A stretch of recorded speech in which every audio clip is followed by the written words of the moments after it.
In our last video, we broke down Andrew Berry's press conference question by question, and what you saw there was how the media was trying to define the Browns' quarterback situation in real time. But when you pair those answers with what Todd Monken said at the same meetings, something much clearer starts to show up. Now let's start with Andrew Berry, because what the media is doing here is trying to connect a signal.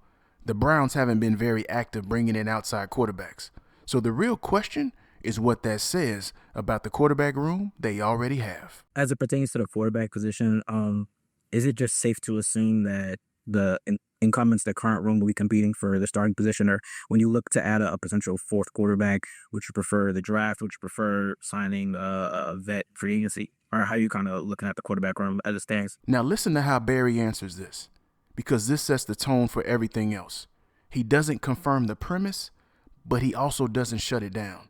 This is that controlled ambiguity we talked about in the full breakdown. Yeah, I'd say, Daniel, that, you always want to be flexible because you don't know how circumstances change or what opportunities come your way. Our lean would be if we do add someone to the quarterback room, it would be someone who's a younger player, most likely. But I can't state that definitively because I don't know what the next couple weeks will hold. That answer keeps things flexible, but it doesn't define a direction. It shifts the focus away from the current roster and into general process. And when you do that, it prevents anything from being tied to a specific plan. It gives you room to move without ever locking yourself into anything publicly. And that's not accidental. When you're in that position, you don't want to define your quarterback plan publicly, because the moment you do, every other team in the league can adjust around you. So keeping things broad, keeping things open, that's part of the job. That gives the Browns an advantage, especially heading into something like the draft, because at that point, it doesn't even matter what you actually plan to do. If another team believes there's a real possibility that you might, now they have to factor that into their decisions. That's how you control the board. Now this is where it gets interesting, because while Andrew Berry is protecting the plan, Todd Monken starts describing how it actually works. The media presses him on something specific. If there is really a competition, are the reps going to be evenly split? I don't anticipate them being divided evenly. Even at the very beginning. I don't see it that way. That right there tells you a lot. Because if reps aren't even, then the competition isn't operating the way people typically imagine it. It's still a competition, but it's a managed one. And he doesn't stop there. He actually explains why the reps won't be divided evenly. The number of reps a player gets doesn't eliminate competition. It's just in a given day, let's say, for instance, you want to see a quarterback with the first group, a second group, a third group. Well, are you going to divide those reps up evenly?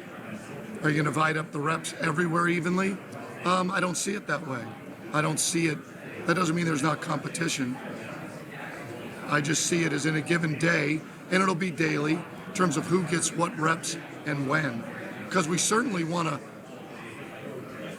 allocate our reps to the players we feel like are going to give us the best chance to win. Now that's the operational side of this. Reps aren't just being split. They're being allocated based on who gives the team the best chance to win. So even within a competition, direction is already built into it. And this is something we've talked about before on this channel. This idea of following the reps. Because in the NFL, reps aren't just part of the process. They are the process. That's how development happens. That's how timing gets built. And that's how you actually prepare someone to play. And it's not just Todd Monken making that decision. This is organizational. You've got the front office involved. Because this isn't just about development. It's about direction. Where those reps go reflects what the team believes about each player. And Monken has talked about this before. Quarterback development takes time. It takes reps. It takes chemistry. And it takes consistency. So this idea that you can just evenly split everything up and let it play out, that's not realistic if you're actually trying to develop a quarterback. And this is why the media keeps pressing on this. They're trying to turn a fluid situation into something concrete. They want to know who the guy is, how this plays out, and they'll keep asking from different angles until they get something they can define. So now you got two different layers. Andrew Berry is using broad language like competition, while Todd Monken is explaining how that competition actually functions. And when you put those together, you start to see the structure behind it. They keep calling it a competition, but listen to what they never do. They never define what the competition actually looks like, and they never describe how it's going to play out day to day.